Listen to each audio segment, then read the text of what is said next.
The large meeting hall of Galactic Union Central buzzed with angry voices. Beings from 20 different worlds stood in groups, their strange faces showing worry and fear. In the center of the room, Ambassador Nancy Clark rubbed her tired eyes. This was not how she planned to spend her day. The Zarlaxian delegate, a tall purple-skinned alien with 4 arms, pointed one of his long fingers at her. Your ships crossed into our space 3 times this month.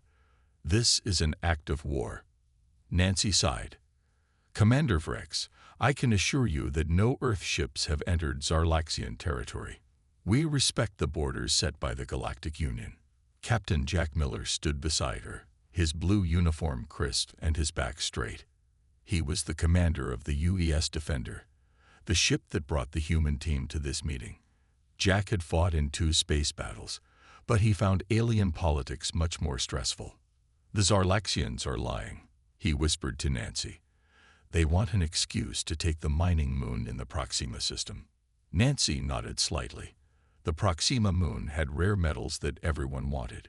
Humans had found it first, but the Zarlaxians had been trying to claim it for years. The room grew quiet as the main doors opened.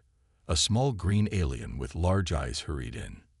This was Coordinator Zilb, who ran all meetings at Galactic Union Central. We have received strange readings, Zilb said, his voice shaking. A large ship has entered our system. It appears to be human. All eyes turned to Nancy and Jack. Jack looked confused. That's impossible. Earth wouldn't send another ship without telling us. A screen on the wall lit up, showing a star map. A red dot moved slowly toward the center, where Galactic Union Central floated in space. Can you identify the ship? Nancy asked. A technician tapped some buttons. The screen zoomed in, showing a massive black ship. It was twice the size of any vessel humans had shown to the Galactic Union before. Jack's face went pale. That's the UES Vengeance. But that's impossible. Why? Nancy asked quietly.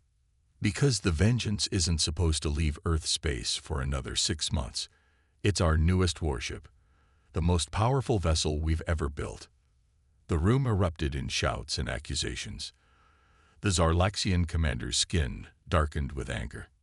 This proves everything. Humans claim peace while sending their death ship to threaten us. Samantha Wells, the human intelligence officer, rushed to Nancy's side with a datapad.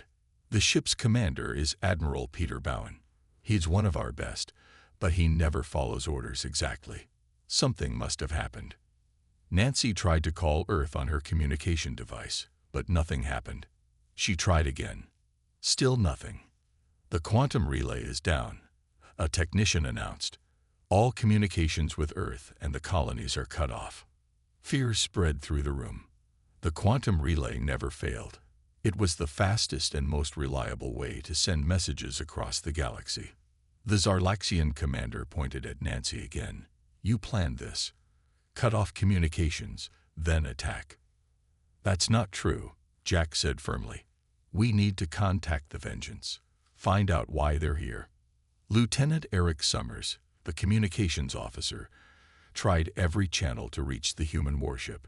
They're not responding, sir. The ship is completely silent. On the screen, the massive black ship continued its approach. Its weapons ports were closed, but everyone knew what kind of power it held inside. General Kraz, the military leader of the Zarlaxians, entered the room. His battle armor clinked as he walked. I have ordered our fleet to intercept this human vessel. They will stop it or destroy it. No. Nancy stood up. That would start a war. The war has already begun, General Kraz said coldly. With your silent ship. As they argued, the screen showed more details of the UES Vengeance. Its hull had burn marks and damage that looked like it had been in a battle. But there had been no battles in this part of space for years. Where has that ship been? Jack whispered. And what happened to it? The alien delegates moved away from the humans, eyeing them with suspicion and fear. The most powerful human warship was coming, communications were down, and no one knew why. Something bad was happening, and every minute brought the black ship closer. The UES Vengeance moved slowly through space. Its dark hull shined under the distant stars. Everyone in the control room of Galactic Union Central watched the screen in silence. No one dared to speak. "That ship should not be here," Jack said finally. He turned to Nancy. "The Vengeance was still being tested when we left Earth. Admiral Bowen was overseeing the final systems." The alien delegates whispered among themselves. Their fear filled the room like a heavy fog. "I want all weapons ready," General Kraz ordered his officers. "If that human ship makes any sudden moves, destroy it." Nancy stepped forward. "Please, don't act rashly. Let us try to contact them again." Lieutenant Eric Summers tried once more.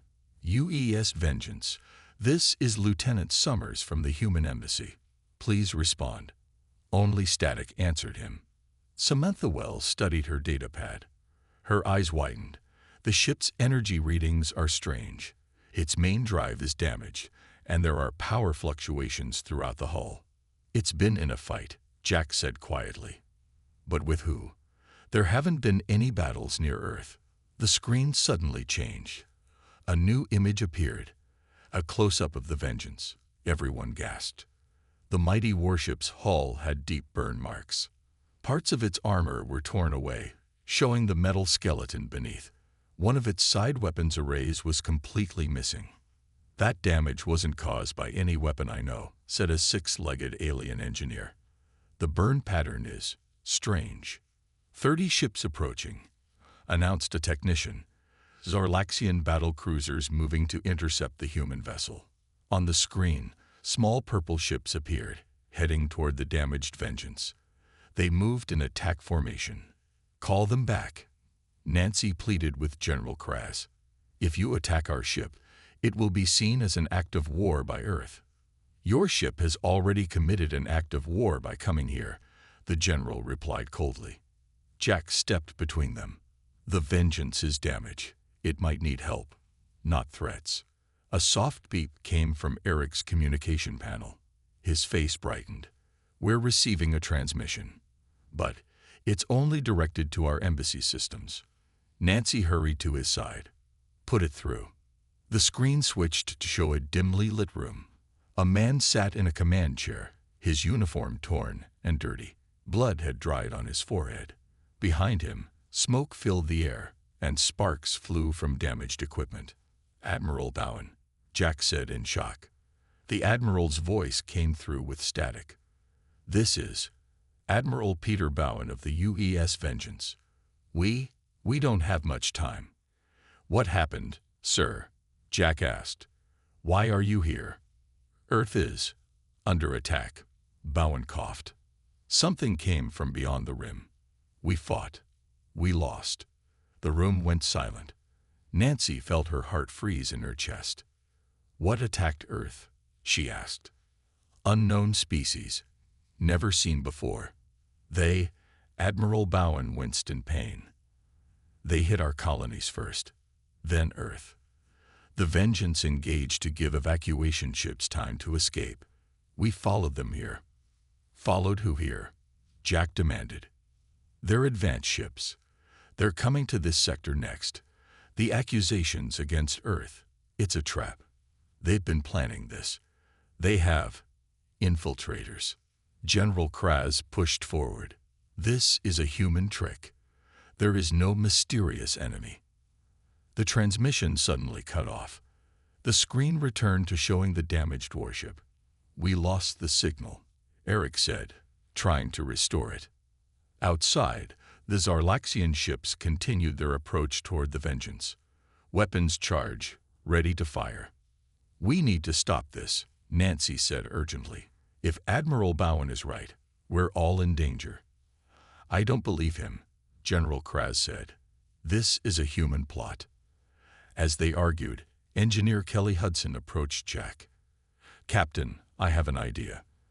The diplomatic shuttle is small enough to avoid detection. I could reach the Vengeance before the Zarlaxian fleet." Jack considered this for a moment. "It's risky. If Admiral Bowen is telling the truth, we need to know what we're facing. Kelly insisted. Jack nodded slowly. Do it, but be careful. As Kelly slipped away to prepare the shuttle, Samantha tapped her datapad. Long-range sensors are picking up something strange at the edge of the system. 3 objects moving fast. Very fast. Jack and Nancy exchanged worried looks. Perhaps Admiral Bowen was right after all. Kelly Hudson's shuttle slipped quietly away from the station.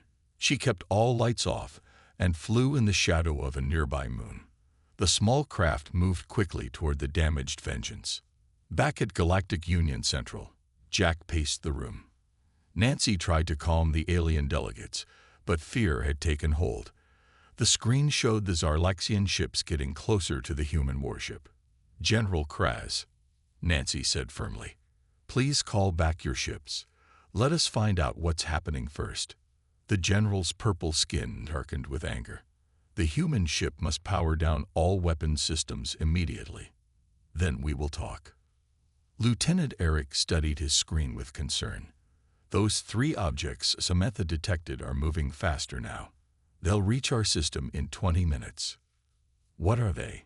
Jack asked. Samantha shook her head. Too far away to tell, but they're not using any drive system we know. In her shuttle, Kelly approached the massive shape of the Vengeance. Up close, the damage looked even worse. Huge sections of the hull were torn open to space. Emergency force fields flickered weakly, trying to hold in the ship's air. UEA's Vengeance. This is Engineer Kelly Hudson requesting permission to dock, she said into her radio. After a long silence, a tired voice answered. Engineer Hudson, this is Vengeance. You are cleared for Bay 4. Be careful. Most systems are damaged. Kelly guided her shuttle toward a small opening in the side of the huge ship.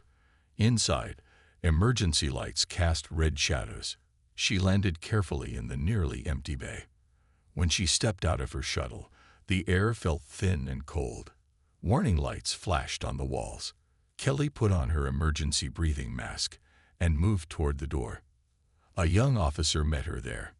His uniform was dirty and torn. His face showed extreme tiredness. Lieutenant Greg Carpenter, he said. Follow me. The Admiral is waiting. They walked through dark hallways. Twice they had to climb through damaged sections where the floor had collapsed. Kelly saw very few crew members. Where is everyone? She asked. Greg's voice was flat. We lost 60% of the crew in the first attack. Another 20% in the second. We're running with a skeleton crew now. They reached the bridge. Admiral Bowen sat in his command chair, looking worse than he had on the screen. A doctor treated a wound on his arm. Engineer Hudson, the Admiral said weakly. Thank you for coming. We don't have much time. Sir, what happened to Earth? Kelly asked. Admiral Bowen gestured to a data core near his chair. Everything is in there. 3 weeks ago, our deep space sensors detected something coming from beyond the galaxy's edge. Before we could investigate, they hit our outer colonies. The attacks were brutal. The Admiral coughed, and the doctor gave him water. Earth sent the Vengeance to help evacuate the colonies, it continued. We engaged the enemy ships, but their technology. We've never seen anything like it. They can move through space in ways we can't understand. Kelly looked at the screen showing the approaching Zarlaxian ships. Sir, we need to warn the Galactic Union.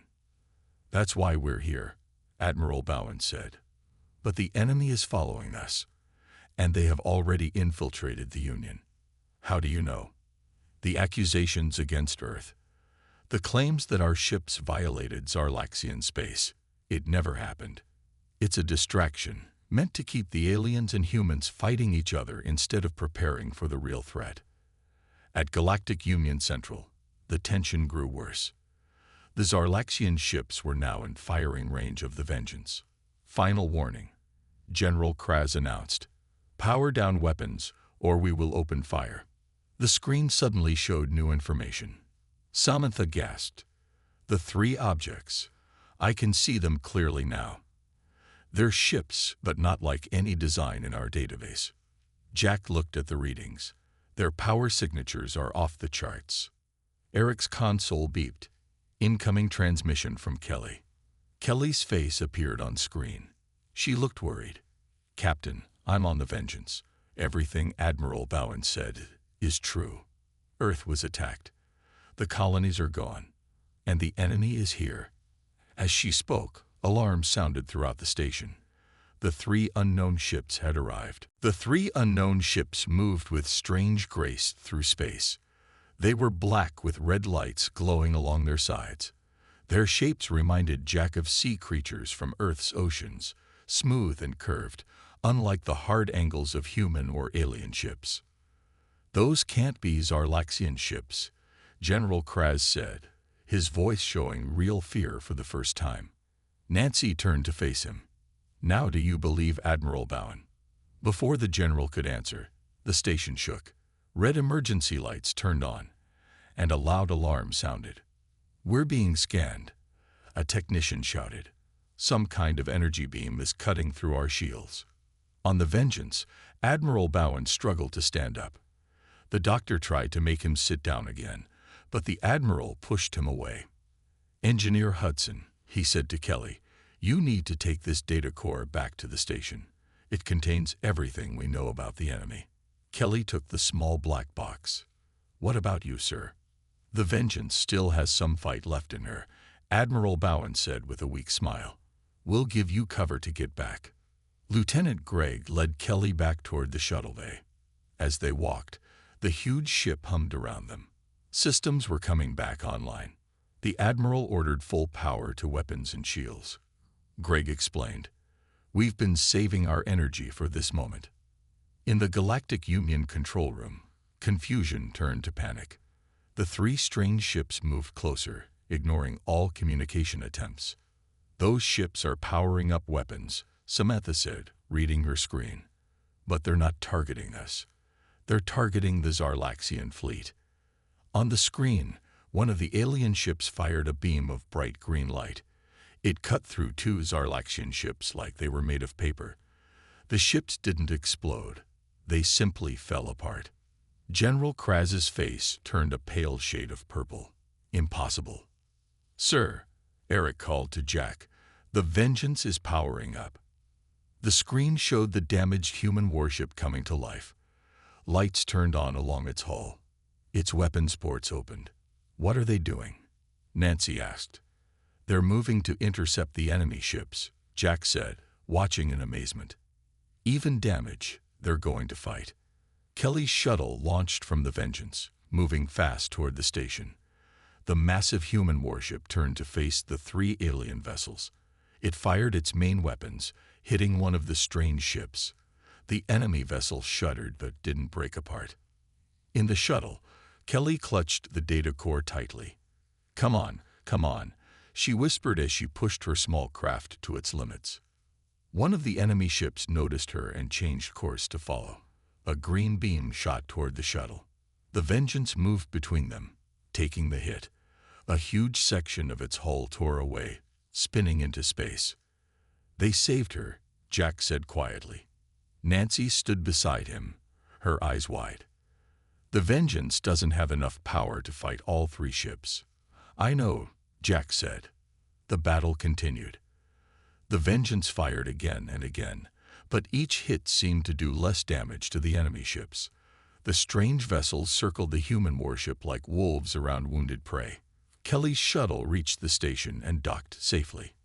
Minutes later, she ran into the control room, holding the data core. We need to connect this to the main system, she said, out of breath. Chief Science Officer Alan Grant took the core and plugged it into his console. Data began to flow onto the screens. My God, he said quietly. Everyone watched as images appeared, recordings from Earth's defense systems showing hundreds of the strange ships descending on the blue planet, colony worlds burning. The Vengeance fighting desperately to allow evacuation ships to escape. There's more, Kelly said. Admiral Bowen said they have infiltrators in the Galactic Union, shapeshifters who can look like any species. At that moment, the station shook again as another explosion lit up space. On the screen, They watched as the Vengeance fired all its remaining weapons at once at the lead enemy ship. The enemy vessel cracked open, spilling strange light into space. The lead enemy ship broke apart, pieces flying in all directions. Cheers erupted in the control room of Galactic Union Central.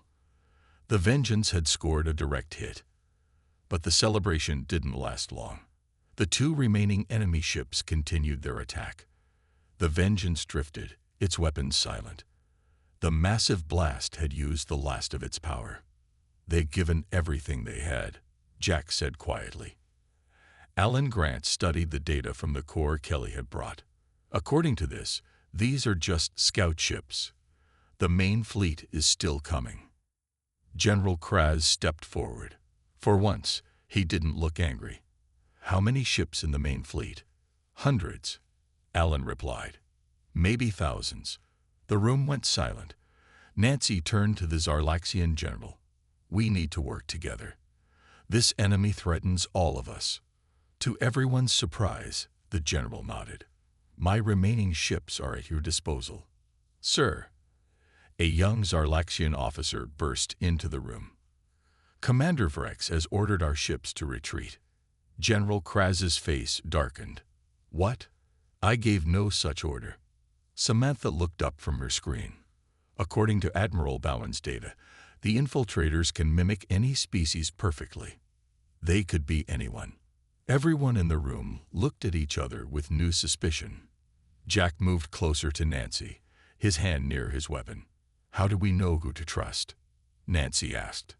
"The data core has information about that too," Kelly said. "The infiltrators can't handle certain frequencies of light. If we change the station's lighting to spectrum K12, we should be able to see them." Alan quickly worked at his console. "Switching light spectrum now." The lights in the control room flickered, then changed to a soft purple glow. Most people looked the same, but Commander Vrex, who stood near the door, began to change. His purple skin bubbled and shifted. His forearms melted into his body. "Infiltrator," General Kraz shouted, drawing his weapon. The creature that had been Commander Vrex hissed and lunged toward the main controls. Security guards fired, but the creature moved with impossible speed. It reached a console and began pressing buttons. "Stop it," Jack yelled. "It's trying to lower the station's shields." Lieutenant Eric jumped forward and tackled the creature. They fell to the floor, wrestling. The creature's skin changed again, taking on Eric's appearance. Now 2 identical humans fought on the floor. "Which one is Eric?" Nancy cried. Kelly remembered something from the data core. "The real Eric has a scar on his right hand from the academy." Jack looked closely as the 2 figures fought. One had a small white scar across his knuckles. The other's hands were perfect. "There." Jack fired his weapon at the one without the scar. The creature shrieked. Its body melted into a puddle of shimmering liquid, then hardened into crystal. Outside, the battle continued. The remaining Zarlaxian ships, now under General Kraz's direct command, fired at the enemy vessels. But the strange ships were too fast, too powerful. "Our shields are failing," a technician reported. "We can't take much more of this." On the screen, they watched as the Vengeance drifted silently. Its hull was torn open in many places. It seemed dead in space. Then suddenly, a light appeared at the back of the human ship, a soft blue glow that grew brighter. "What's happening?" Nancy asked. Jack stared at the screen. "They're activating the emergency drive." "But that's impossible. The power requirements are too high." The blue light grew brighter. The Vengeance began to move, slowly at first, then faster. "They're on a collision course with the second enemy ship," Samantha said. Everyone watched in silence as the damaged human warship gathered speed. The enemy vessel tried to move away, but it was too late. "They're sacrificing themselves," Kelly whispered. The Vengeance slammed into the enemy ship. For a second, nothing happened. Then a flash of light brighter than a sun filled the screen. When it faded, both ships were gone. The last enemy vessel paused, as if surprised by what had happened. That moment of hesitation was enough. The remaining Zarlaxian ships concentrated their fire on it. After an intense barrage, the third enemy ship exploded. The room was quiet. No one celebrated this time. Too much had been lost. The vengeance is gone, Jack said softly. Admiral Bowen, his crew, they saved us all. A day passed since the Vengeance's sacrifice. Repair teams worked to fix the damage to Galactic Union Central. The station's shields were back online, but everyone knew they wouldn't be enough if the main enemy fleet arrived. Jack, Nancy, and Kelly sat in a small meeting room with General Kraz and representatives from 12 alien races. The mood was grim. The data from Admiral Bowen shows the main fleet will reach us in 5 days, Alan said, pointing to a star map. We don't have enough ships to stop them. What about evacuating? Asked a small green alien. To where? General Kraz replied. If these creatures can destroy Earth, they can destroy any of our worlds. Nancy stood up. We need to use what Admiral Bowen brought us. The data core doesn't just have information about the enemy. It also has the designs for new weapons. All eyes turned to her. Jack looked surprised. What weapons? Weapons Earth was developing but hadn't shared with the Galactic Union, Nancy explained. The Vengeance was carrying prototypes. General Kraz frowned. You kept such technologies secret from your allies. Just as the Zarlaxians have kept their phase shift technology secret, Nancy replied calmly. Every race has its secrets, General. But now is the time to share them all. The general was quiet for a moment, then nodded slowly. You are right. The meeting continued. Each representative agreed to share their most advanced technology. Together, they might have a chance. Meanwhile, in another part of the station, Eric and Samantha used the special light to check everyone on the station. They found 3 more infiltrators hiding among the staff. 2 were caught, but 1 escaped in a small ship. Kelly worked with alien engineers to study the wreckage of the infiltrator Jack had shot. Its crystallized body revealed new information. Its cells can change shape and color perfectly, she explained to Jack when he visited the lab.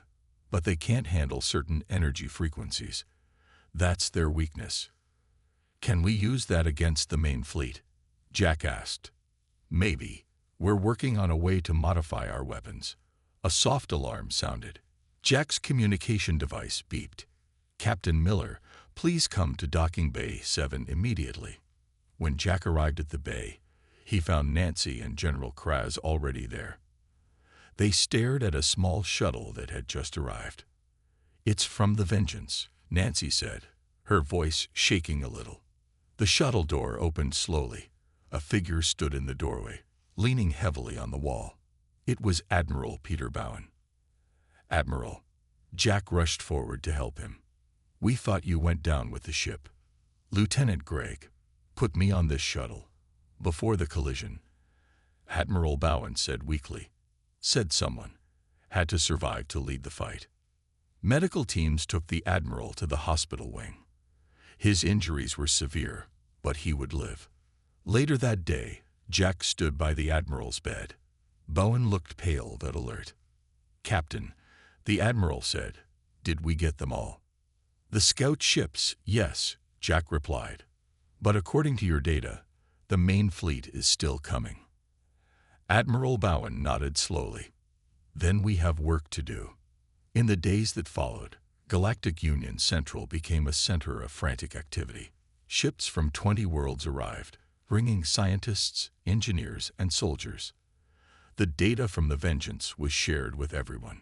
Captain Lisa Ryan arrived with 3 human ships that had escaped Earth before the attack. She brought valuable resources and more survivors. Under Admiral Bowen's direction, they worked to combine their technologies. The Zarlaxians' phase shift drives, the Xindi's energy shields, human weapon designs. Each race contributed their best. Will it be enough? Nancy asked Jack as they watched the work from an observation deck. Jack looked out at the stars. Somewhere out there, the enemy fleet was coming closer every hour. It has to be, he said simply. Ellen rushed into the room. his face excited. "We've done it. The combined technology works. We've created a weapon that can target the infiltrator's unique cellular structure." Hope spread through the station. For the first time since the Vengeance arrived with its dire warning, people began to believe they might survive. But time was running out. Long-range sensors detected movement at the edge of the system. The enemy fleet had arrived early. The enemy fleet appeared at the edge of the system. 50 ships at first, then 100, then more.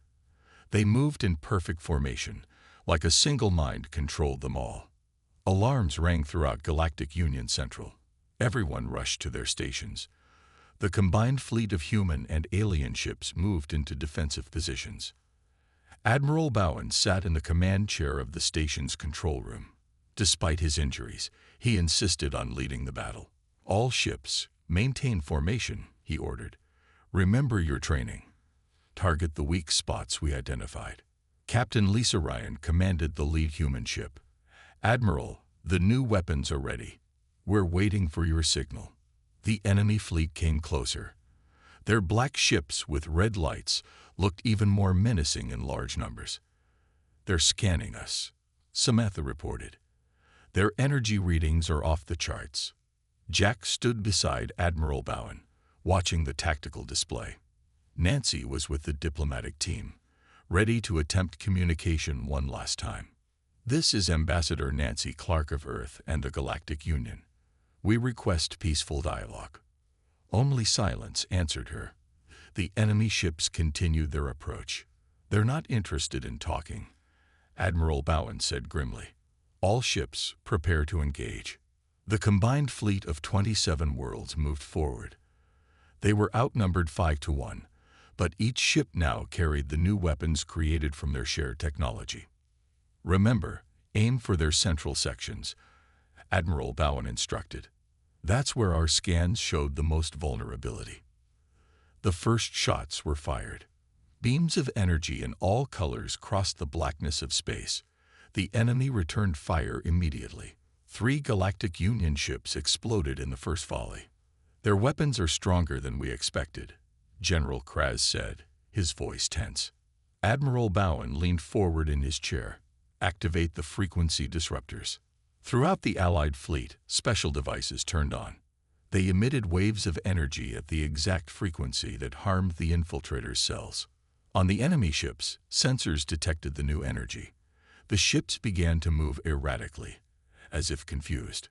"It's working," Kelly shouted from the engineering station. "The frequency is disrupting their systems. All ships, concentrate fire," Admiral Bowen ordered. The Galactic Union fleet fired together. Their shots hit the enemy ships with new effectiveness. One by one, the black vessels began to explode. But the enemy adapted quickly. Half of their fleet changed course, heading directly for the station. "They're making a run for Galactic Union Central," Jack warned. Admiral Bowen nodded. "Just as we expected. Captain Ryan, execute Plan Delta." Captain Ryan's voice came through clearly. "Executing Plan Delta now, sir." Her ship and 10 others broke formation. They moved to intercept the enemy ships heading for the station. At the same time, they released hundreds of small objects. "What are those?" General Kraz asked. "Microdrones," Admiral Bowen explained, "loaded with the same frequency emitters, but much harder to target." The tiny drones swarmed around the enemy ships.